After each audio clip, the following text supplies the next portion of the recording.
Em, and Lex.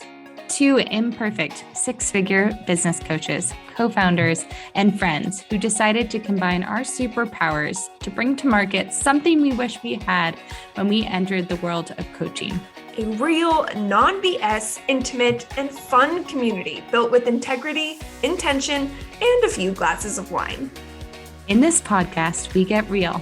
Real about life, business, relationships, and what it really takes to find your version of success in the world of coaching. Are you ready, Lex? I'm set, Em. Let's coach. Good morning. Today I am recording a solo podcast. Lexi is traveling. One of the coolest things about having a co-founder is we can both travel and we can both take time for ourselves and for our lives and be with family and also have someone else run Ready, Set, Coach when we're gone. So she's out of town and I'm on the podcast mic, which is fun to be alone, but kind of lonely to be alone. I have to say, I'm very grateful to have a co-founder who I have so much fun podcasting with. But today, I want to talk to you about something that has been coming up and kind of frustrating me. I feel like knowing my business, so y'all know I have 6 Degrees Society, and I probably meet 20 new people a week, like a ton of new people a week. And I meet a lot of people who want to be a coach or want to sell something or want to create something. And then they tell me, they're like, oh, Emily, I want to do this thing, but I can't show up on social media. It's not me. And I also can't show up on LinkedIn because I can't let the people that I worked with know that I have this thing that I'm building because it's embarrassing. And then it'll be embarrassing if they find out about it. And then, no, Emily, I cannot send a newsletter. It's really annoying when I get newsletters. So I can't send newsletters because I would be annoyed I get annoyed when I get newsletters. So people are going to obviously be annoyed when they get my newsletter. And I don't really like to promote myself because it feels slimy and it's gross. And I hate slimy people and I hate people who are salesy and are always selling things. And it's like, I cannot tell y'all how many times I've had this exact conversation in verbatim, like literally word for word. People are telling me the same thing over and over and over again. And here's the truth. I was that person.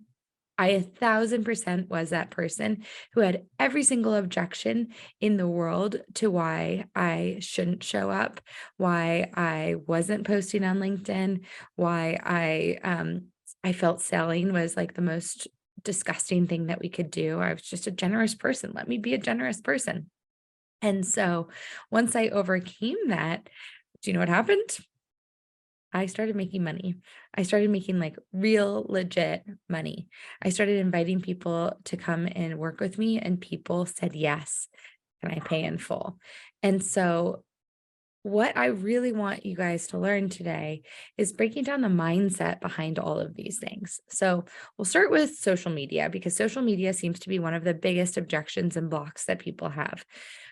People both feel it's overwhelming. And then there's like a self-conscious aspect to it, especially with LinkedIn. I know for myself, I felt guilty posting on LinkedIn. I felt like if I posted, especially when my business was a side hustle on LinkedIn, it meant that I wasn't dedicated to the company that I was working at, which was definitely not the case. I think it also felt like is that vulnerable moment that you have nightmares about in high school where you're like in front of the auditorium naked and everyone can see your imperfections. And I think that's LinkedIn for adults essentially, or like LinkedIn is that for adults. And so that feeling of, well, what am I doing? Or what is she doing? And what if that person from high school who you thought was really cool sees this and they judge you? So yeah, what if they see it? And what if they do judge you? Then there you go. They judge you and you move on with your life and you keep going. And it took me to really kind of separate myself from my business to get confident and comfortable with posting both on LinkedIn and on Instagram. Like knowing that people were going to see this and people were going to receive it in some place, and I had to be comfortable with them feeling like it was annoying and knowing that, yeah, I find it annoying when Old Navy sends me a million ads and emails, but do you know what happens? Probably like email number 13, I end up buying. So it works.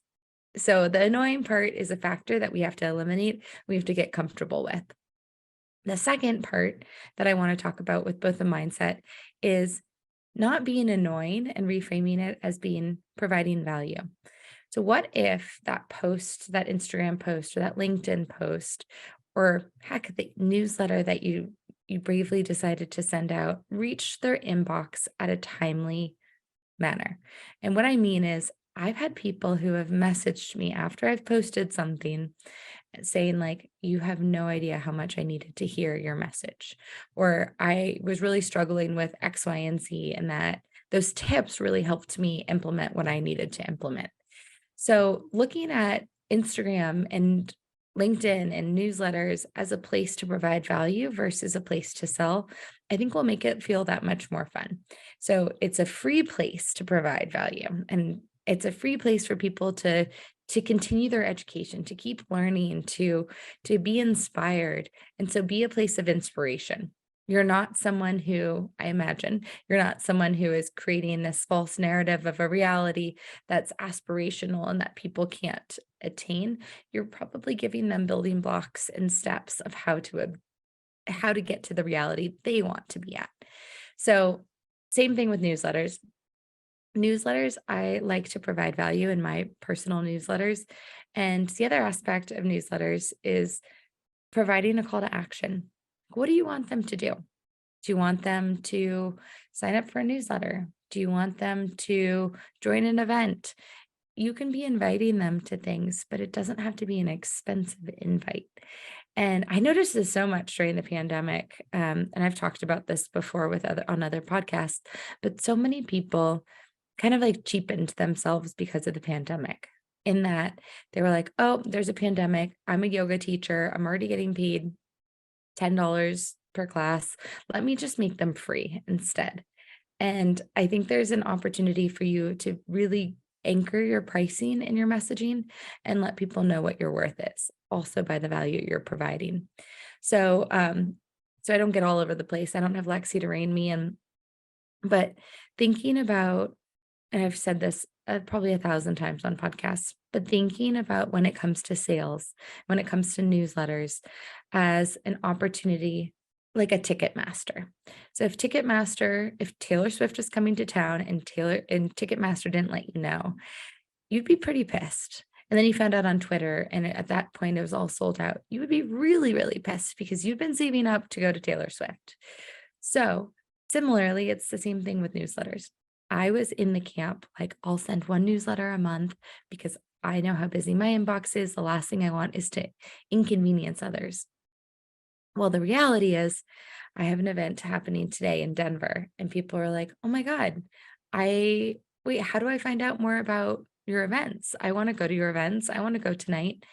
And while they're on my newsletter, they've received probably 2 or 3 just reminding them, in addition to posting on social media, in addition to posting on stories, they still didn't see that I had an event tonight. So the moral of the story is, while we assume that people are like consuming our stuff, or, you know, that we're annoying them because it's right front and center, it takes several pushes of the newsletter for people to really pay attention. Same can be said with selling something. I have sold masterminds before, and I'm currently in the process of selling a mastermind. And it is one of the more uncomfortable feelings because I am sending a ton of mastermind emails just specific to masterminds, talking about last chance, talking about their opportunity to buy. And again, you have to take your ego out of it when you're selling, but it's been incredible, the people that are engaging, the people that are clicking, the people that are paying attention. I think, the first time you can dismiss it. The second time you get a little more curious. The third time you're like, maybe I should look into pricing. Fourth time, let me check out the application. So while it feels obnoxious, and I'm with you there, like it feels obnoxious and it feels like a lot, it's also important to set the expectation that it's okay. And positioning it again like Ticketmaster. If, say, they wanted to go to a mastermind or be a part of a mastermind or be a part of Ready, Set, Coach or some sort of program, and they didn't know about it or they missed their opportunity because you were scared of sending invites, that would be on you. So the moral of this story in this podcast is to really consider the way that you're looking at showing up. Are you showing up where you're really, really letting the audience and the world know what you're doing?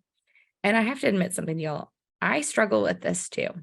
I've had my business for nearly 10 years, and I still struggle with the mind scramble of like doing stories every single day and putting my face and saying interesting things. I still struggle with the self-deprecation of like, who cares? Who cares what I had for dinner last night? Who cares what I have to say? Who cares? Who cares? Who cares? Who cares? And yet at the end of the day, I'm always surprised and delighted when I do put myself out there. So your homework today is to challenge yourself for the next week, heck, for the next month, to try and show up more authentically. Can you provide more value? Can you send that invite to people to join to work with you? Can you let them know why you need them to work with you? And from that, I want to hear your results. I want to hear how it went. I want to hear how it goes. And I hope that it produces exactly what I think it will produce: more traction, more engagement, more interest, and more positioning of you as a thought leader. So with that, we'll see you the next time on the Ready, Set, Coach podcast. If you're enjoying the Ready, Set, Coach podcast, please leave a review wherever you are listening. For more information about Ready, Set, Coach, visit readysetcoachprogram.com.